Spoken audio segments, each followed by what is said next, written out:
हमारा आज का नावल कज़न्स मैरिज पे बेस करता है।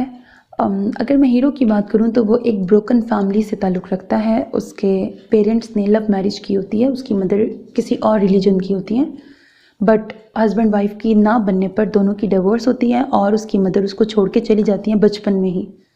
यूँ हीरो ने अपनी लाइफ तकरीबन माँ बाप दोनों के ही प्यार के बगैर गुजारी होती है। दादकों में वो पला बड़ा होता है।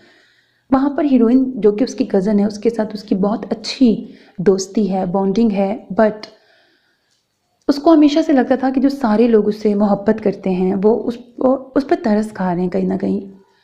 वो हमेशा उनकी मोहब्बत पे शक करता था, या कह लो कि कॉम्प्लेक्स का शिकार था। इस तरह की स्टोरी है। बाकी फिर ऐसा क्या होगा, उसकी मदर का भी कमबैक होगा उसकी लाइफ में। अब वो बड़ा हो चुका है और अब जाके उसकी मदर कम बैक करेंगी उसकी लाइफ में। क्या मिसअंडरस्टैंडिंग्स होती हैं हीरो और हीरोइन के दरमियान, वो सब आपको नॉवल सुन के पता लगेगा। नॉवल की ऑफ कोर्स हैप्पी एंडिंग है। उम्मीद है आपको पसंद आएगा।